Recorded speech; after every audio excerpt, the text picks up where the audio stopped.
There's Rachel Parsons right there. How are you, Rachel?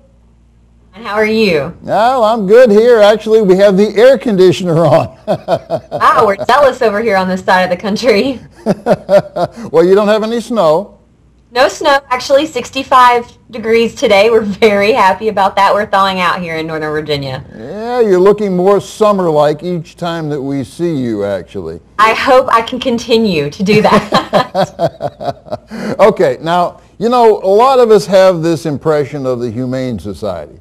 And, you know, when they run advertisements, and we've all seen them, about the abused puppies and kitties, and, you know, we sort of get the impression that we want to help. Now you and I both know, because we are going to do a show in the future more in depth on this subject, but you and I both know that that is but a sheep in wolf's clothing. There is right. A wolf in sheep's clothing. Yeah, I forget which one it is. But tell us from the NRA standpoint. Sure. Well, you think of the Humane Society and you think of all the shelters with dogs and cats that have been rescued. And while that is certainly called the Humane Society, it's not the same as the Humane Society of the United States. They're actually separate organizations, two completely different organizations.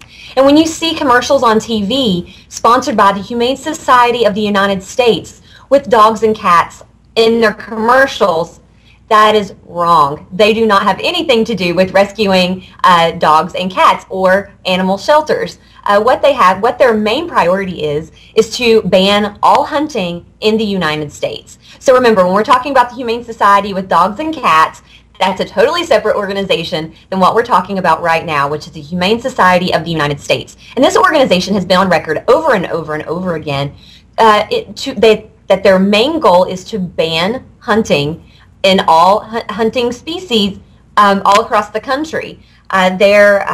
Have been on record saying that they will take out species by species, or the right to hunt species by species, until they go state to state to ban all hunting in the United States.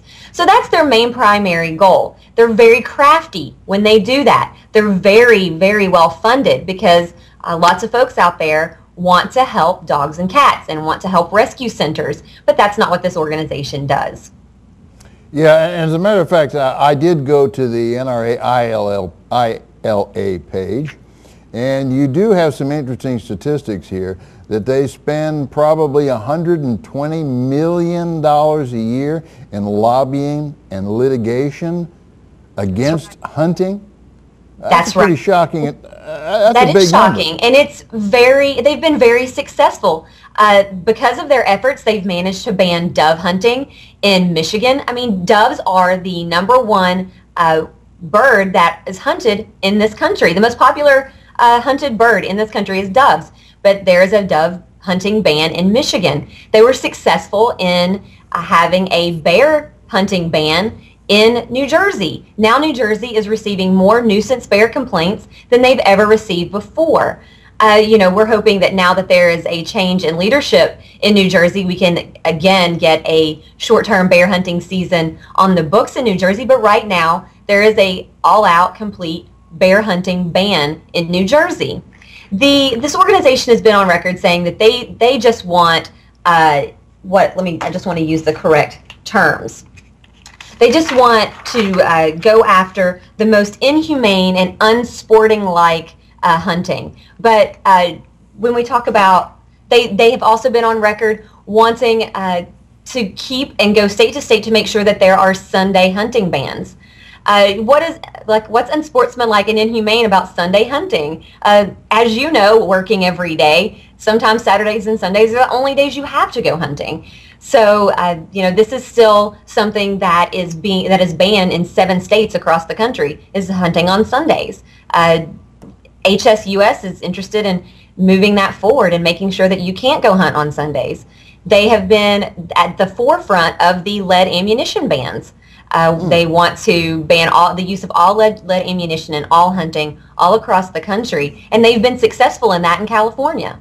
Yes, they have. And I should also point out, and you did earlier, that when we say Humane Society, we're not talking about your local Humane Society, which does a lot of good. Oh, absolutely. I have a rescue dog at my house right now, and I absolutely think that's wonderful, but that's not the organization that we're talking about. The Humane Society of the United States is an organization that wants you to believe on the surface that they're about dogs and cats. But what they're really about is banning all hunting in America. Right, right. And also, you referred to earlier about inhumane. Now that's kind of left up to interpretation. That's a scary thing there. I mean, I don't know many hunters who would consider what they do as being inhumane, but I know many non-hunters would look at the word inhumane and say that means anything that has anything to do with harvesting animals. That's exactly right. And the HSUS has been very, very crafty, very good at fooling people into believing that this is somehow reasonable. For example, in several states across the country, they've had puppy mill legislation. Now, I think that all of us know what puppy mills are, and we all would, I think it's safe to say that everyone thinks that, if animals are being mistreated while being bred, then obviously there is a problem there. But in Iowa, HSUS has managed to pass legislation that would say that anyone who owns 3 or more intact dogs means that they would fall under the breeder title.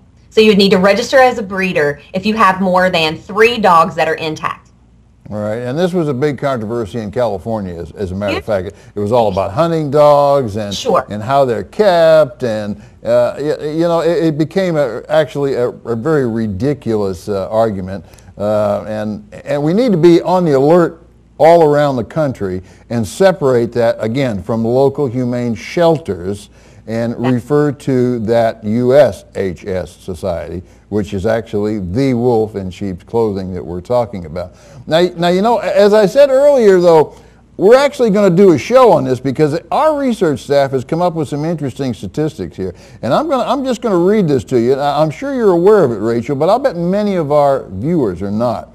The Humane Society of the United States, HSUS, continues to discover new ways of advancing its agenda. Recently, the HSUS purchased stock in 2 major restaurant chains, Steak and Shake and Jack in a Box. Now, that's a big deal there. And I'm also going to quote here, according to Matthew Prescott, Corporate Outreach Director for HSUS, and this is a quote, "As a shareholder, the HSUS hopes to work with companies on making meaningful animal welfare reforms that benefit animals and shareholders alike."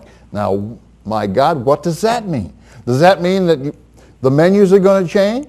Are you going to go to Jack in the Box and because of some issue there with a part owner, we're going to lose meat? I mean, I'm really going to give a lot of thought to Steak and Shake before I go to dinner. And I'm going to give a lot of thought to going to Jack in the Box before I go to lunch. Hey, and I admit I do enjoy those places. But on second thought, I just don't feel comfortable with them as much as I did before.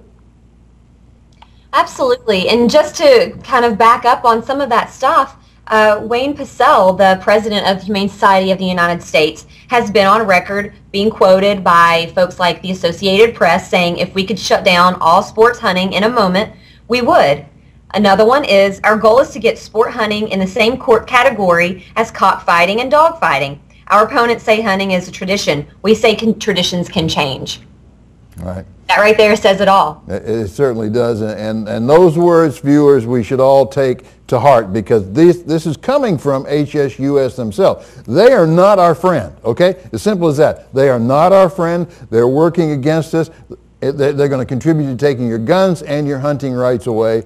Thank you very much, Rachel. I appreciate you bringing this out. We're going to do more on this.